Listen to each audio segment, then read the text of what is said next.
Good morning, Brother Thanet. Nothing. Congratulations on becoming a monk. Looks like I'm still doing my thing, just progressing my practice. That's what we all hope for, is to progress in our practice, and you're doing really, really well, it sounds like. Yes, I didn't expect to be where I'm at, but if you knew where you're going, then it wouldn't be cosmic. It wouldn't be God, right? You just kind of let it unfold. Yeah, I mean, I'm bald now. And for those of us who are on the science side or the control side, letting things unfold is often a harrowing experience. Yes. One thing I love doing is going with the flow. And that's something that, because when we let things happen, when we let things happen, it's like we trust the universe is enough to trust the universe. We let things happen, and it means our mind and heart is open, and somehow the best things happen when we control less, but we still have to have a vision of where we would like to end up. Yeah. That's a beautiful background. Can you tell us about it? This is my little studio. I mean, I can turn it into anything right now, right? Like it's just a mandala, but behind it, yeah, and it's just though this color is gold and white. Feels really royal, feels relaxing, and it just helps me. I usually stream at nighttime, so during the nighttime, the flickering light bulb right here, it looks like it just creates a nicer ambience. And when everything is dark, everything just, you can see the reflection on the table at night. So it Mm-hmm. just creates this ambience that suggests people just relax. It's beautiful. And of course, like the goal is to get the highest quality everything, the mic, the video. So when people see it, they know that this is something that has a vision. When you have a high quality or high standard, it shows that you put in a lot of effort just for this moment, and it makes people really want to listen to what you're saying. And so it's like dressing nice to go for a job interview, or when you go on stage you wear a suit or whatever. It's the same thing in presentation. When you give the best, people start treating you like the best. Yeah, absolutely. A lot of our expectations, we're treated the way a lot of our expectations go. So, Yes. But the main part is that I love doing it. It's like you get to practice feng shui all the time. Like I'm always changing the setup, because when people see you change your environment often, people start to see, hey, he changed that around, right? Why? Because it shows that you actually care enough to keep developing yourself. It's like if you stay the same, right? If you stay the same, then you don't feel like you progress, of course. But when people see you clearly changing, they give you feedback and they appreciate you for doing that work. And that's why I'm constantly engaged with, like, I got everything around me that I could use, but I don't always use them because they come for me. They don't come for the cute stuff.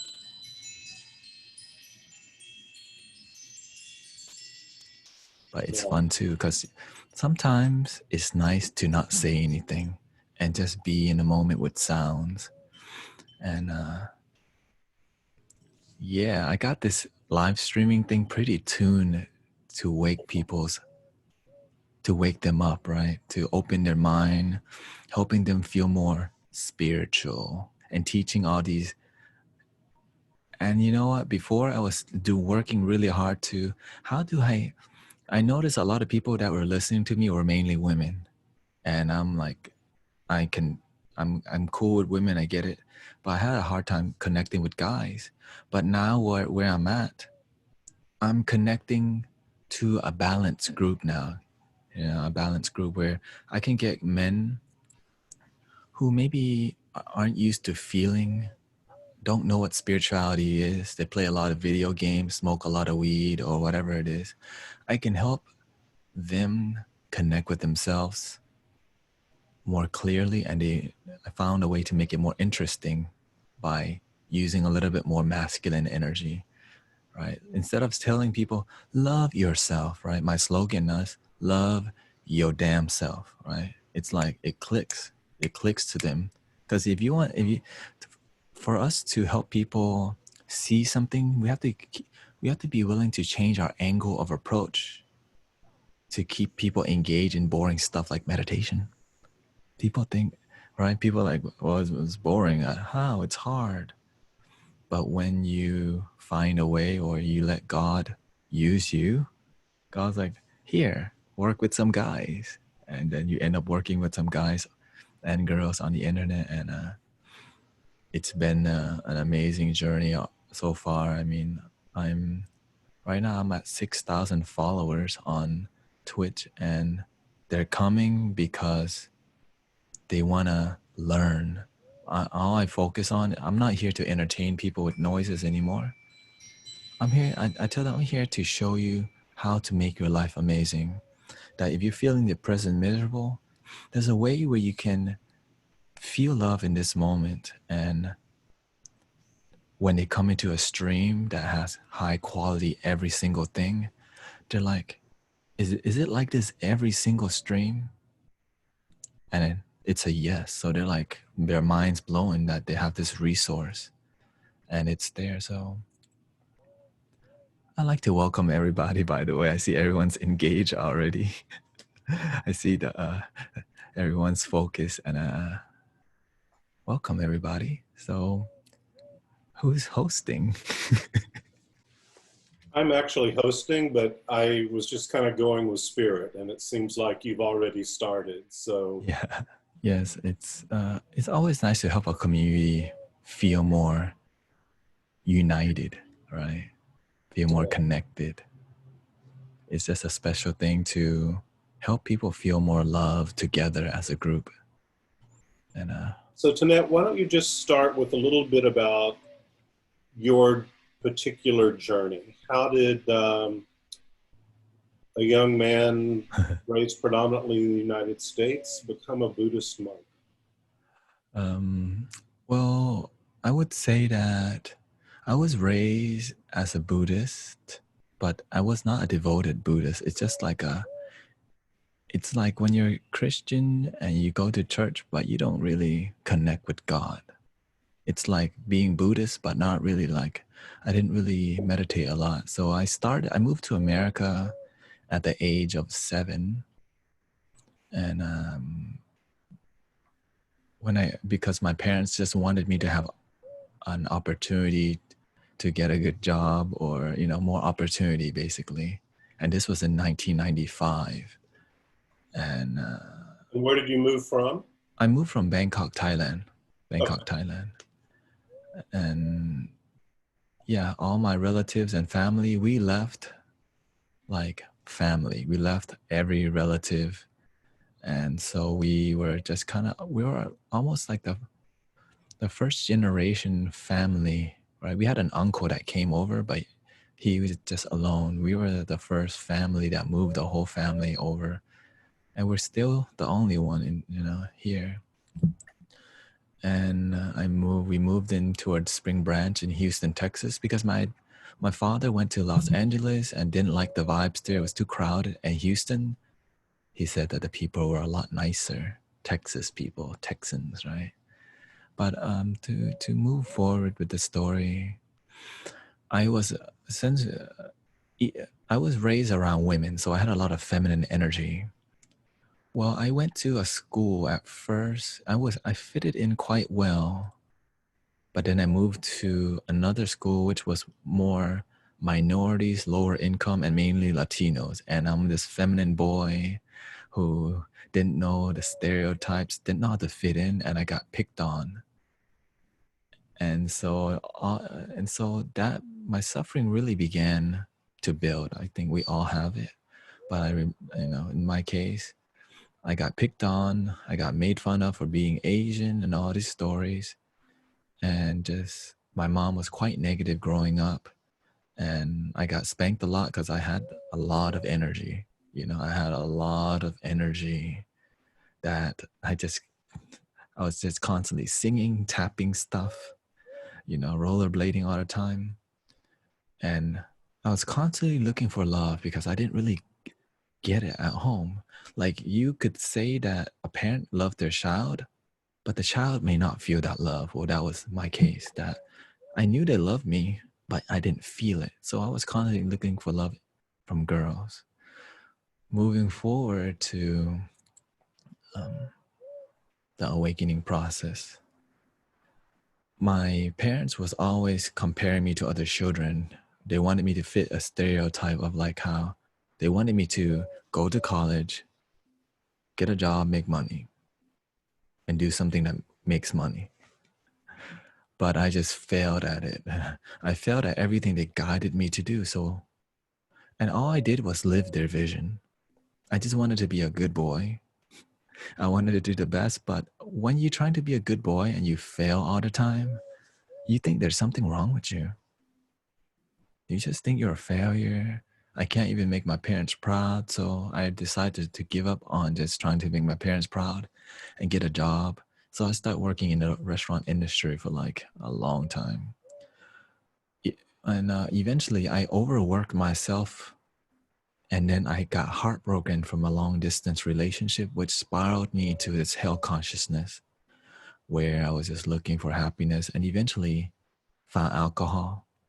And then eventually the depression got so deep, I found some drugs. And through the drugs, I found a happy pill called ecstasy. Well, I quit my job totally to do drugs, right? And this was about 2 months experience. But that 2 months felt like a long time to be like being in hell consciousness. It's just it's a torturous experience that I needed to experience to wake up.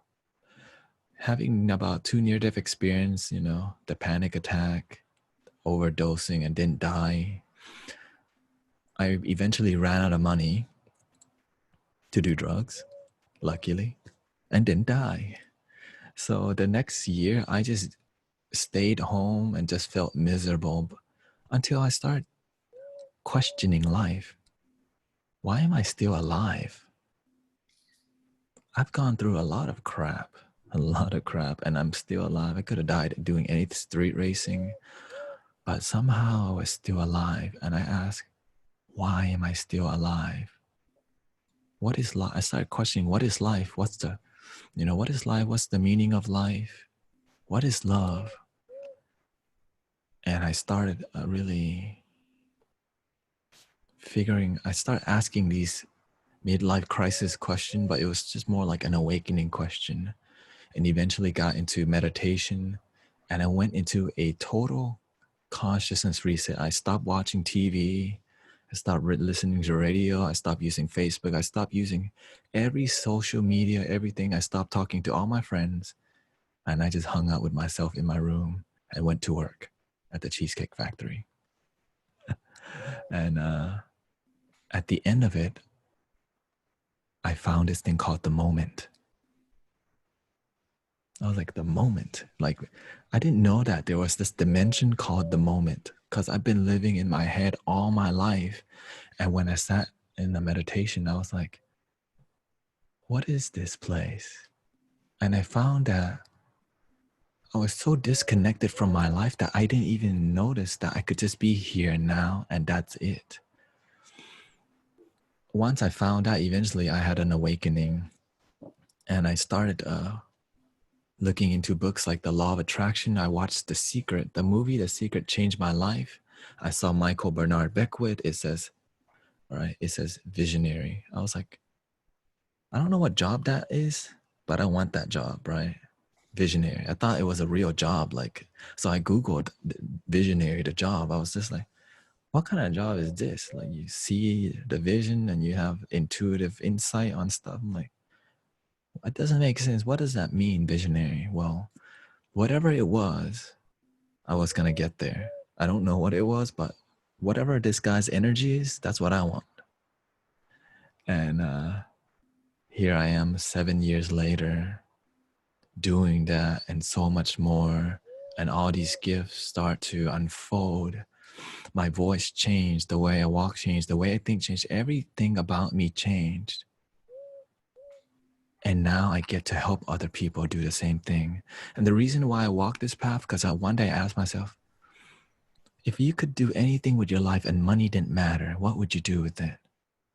After some meditation, I found out I want to inspire people because it makes me feel alive, right? So that's what I do with my life now. In the beginning, it did. I mean, in the beginning, it was just, I got off track a lot because it's scary. Like, you're going to be a visionary. Where's the money? Right? You're going to do this. Like, it's not a safe route to just like be a world changer. It's never, there's no really safe route, but I'm like, what is no blueprint? My blueprint came from Jesus and Buddha. I'm like, those are my homies. They're my role models.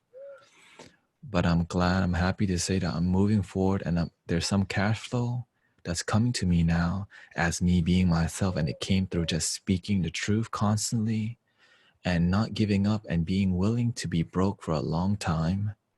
Because when you're willing to suffer because you believe in your dream so much, God's like, I see you, my child. And I'm like, are you gonna feed me now? And God's like, yes. And here I am today.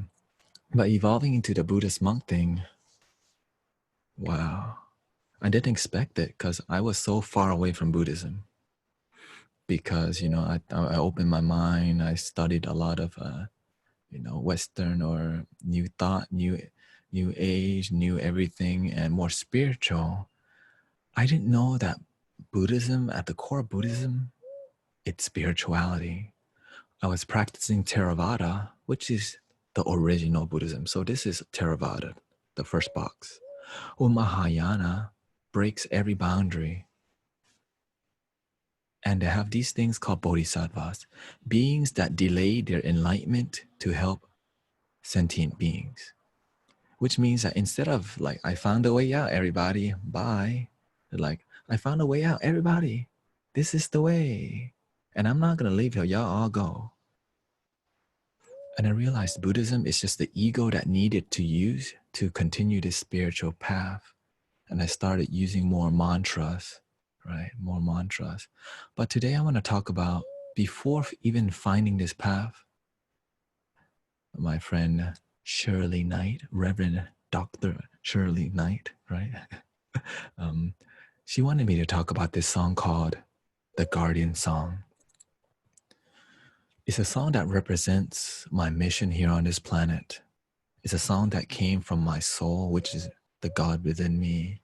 And I realized that, how did the Beatles, right, make an impact on the world? Music is fun, it's contagious, right?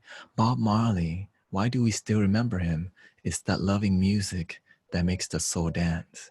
And I'm like, that's smart. If I want to reach the world, it's got to be through some sort of music. And this song, the Guardian song, is about standing for the truth. And like, it's almost like, let's unite and hold the light where there's darkness. So I was asked to teach you the song, but I think I'm gonna serenade you instead, because I'm feeling everyone's in this relaxation already. And I think I'm gonna just sing for you. So if you'd like to meditate right now, maybe you can hear my soul sing to you. Okay, here we go.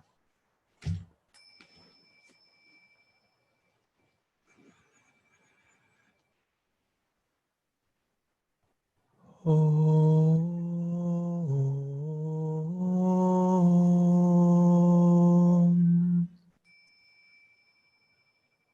Om.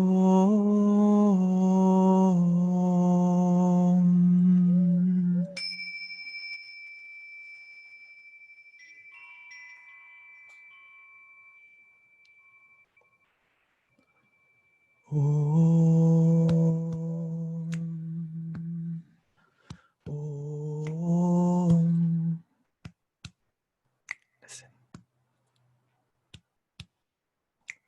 We are the guardians of planet Earth, protectors of the waterland and above. We are the angels of planet Earth. Be the change, meditate, spreading love. This is the kingdom of planet Earth. This is our kingdom, our Mother Earth. Na na na na na na na na na na na na na na na na na na. Here we go. We are the guardians of planet Earth, protectors of the waterland and above. We are the angels of planet Earth. Be the change, meditate, spreading love. This is the kingdom of planet Earth. This is our kingdom, our Mother Earth. Na na na na na na na na na na na na na na na na. And usually at the end of the song, I do this thing that I have evolved as a practitioner. It's called throat chanting.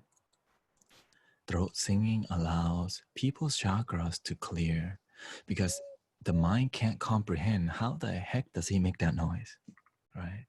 And it's like, how do you make your voice that bassy and all that? So at the end, this is what I do, right? Na na na na na na na na na na na na na na na na na na na.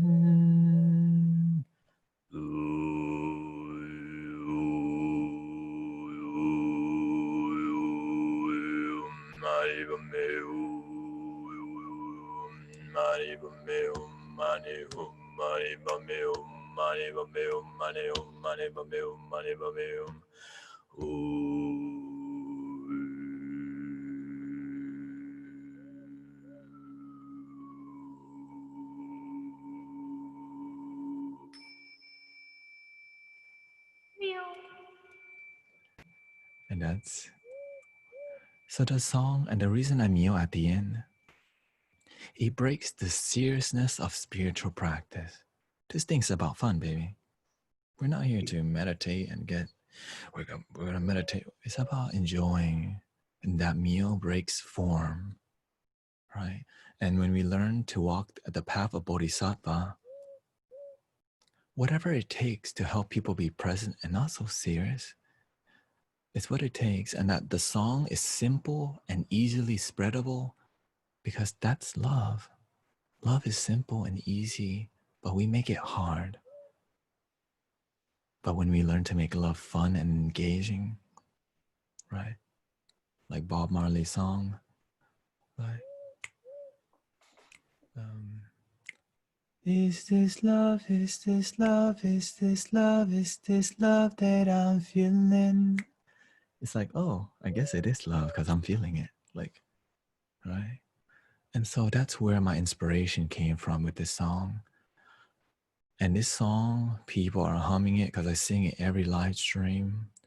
And when people are doing chores, they hear my voice telling, love your damn self. They're like, right? When they forget to love themselves or they're negative, they hear my voice like, love your damn self. Like, and then they report back to me, right? And so part of engaging is it helps people do the work. And so now, if you know, I would like to say that I'm studying with Master Kauchin at Truckland Meditation Center right now. And that I'm practicing Mahayana Buddhism, where each bodhisattva, like let's say Jesus Christ, is a bodhisattva.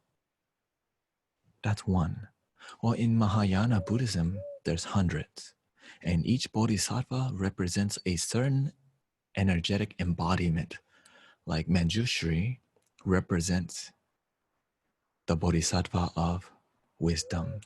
Kuan Yin, which many of us know, represents the Bodhisattva of compassion, which is the energy of compassion. So from time to time on a stream, I just chant their names like this. Namo Buddhan Quan Theang. Right. Well, in Buddhism, there's also a bodhisattva that represents infinite possibility, infinite life. And many of you already know this is called Amitabha Buddha, the Buddha of infinite life and infinite light. Right? But we also have to know that any Buddha is filled with emptiness. But when we're empty, something fills that spot. When we empty our mind, we allow God to flow through. So this is the chanting of Amitabha Buddha. Okay. Namo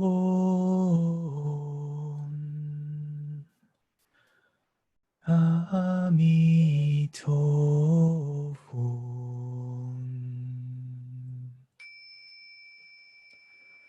Namo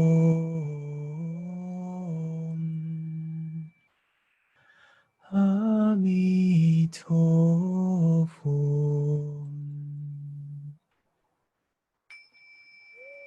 Namo Amitofo.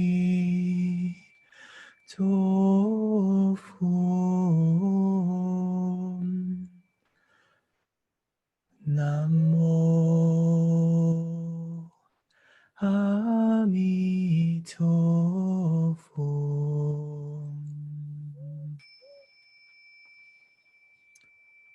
So basically, my ministry has gone more musical.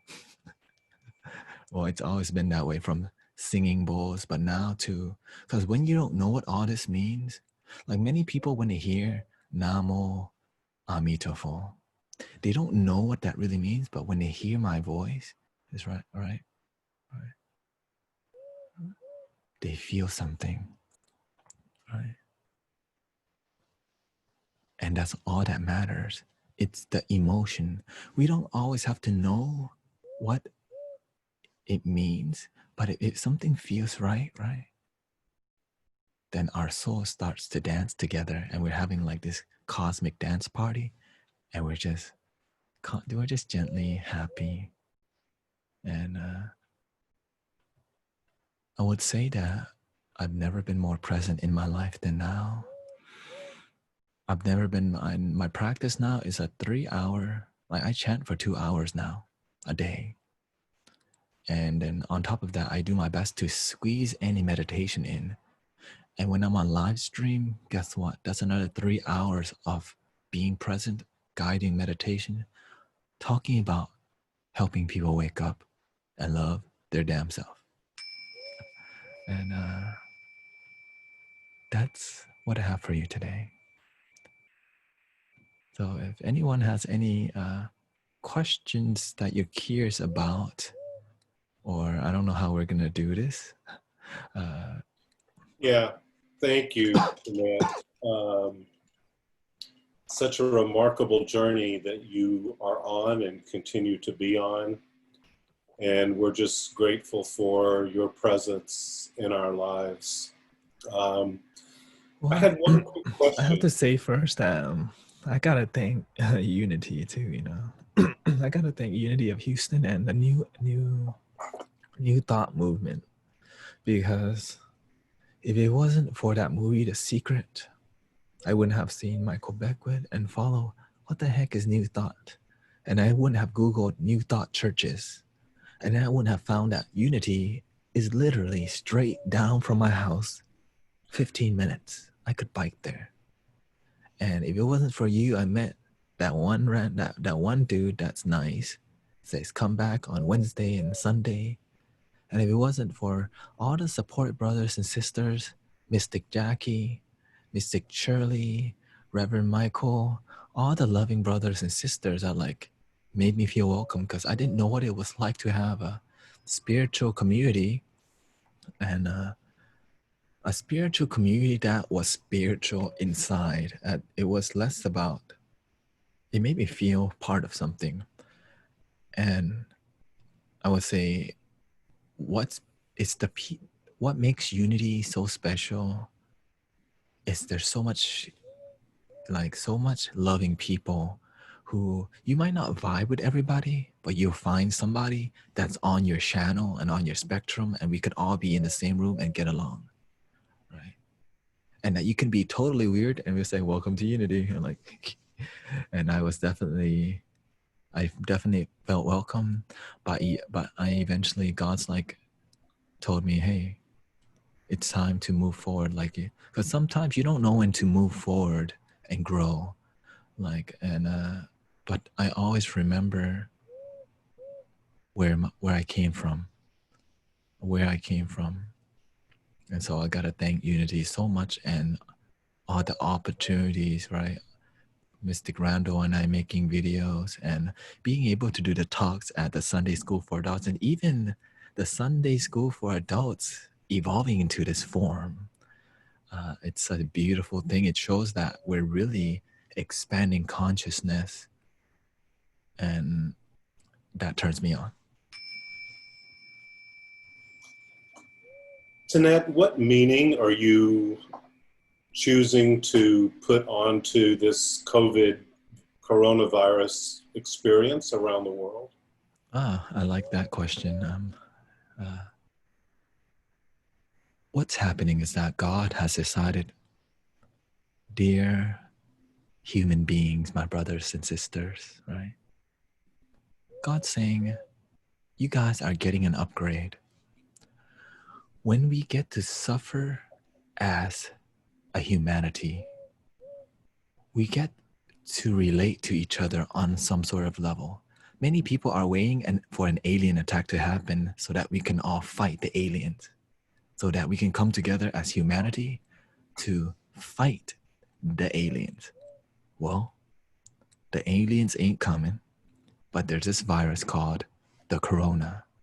Well, when we all suffer together, we get to feel something. When we feel pain together, it makes us respect and love one another, that we all just want to be happy, that the coronavirus is helping us realize what really matters, what truly matters, and that we're starting to realize what really matters is connection. That when we've been separated for this long, we're just like, we're ready to go to get some hugs. We're ready to go out to the park, sing some songs, drink some tea. And that God's saying, here, humanity, have the beginning of a global consciousness revolution by having a global consciousness suffering. Yes, however people choose to see it, man-made or what matters is that what the impact that it will have on people is that it'll either scare the heck out of people or it'll inspire people to spread love. And you know what side I'm in. Spread that love and tell people, love your damn self first and then spread it. Because if you ain't got no love inside, how can you spread any love? Yeah. All right. Namaste. Thank you. Take care, everybody. Thank you.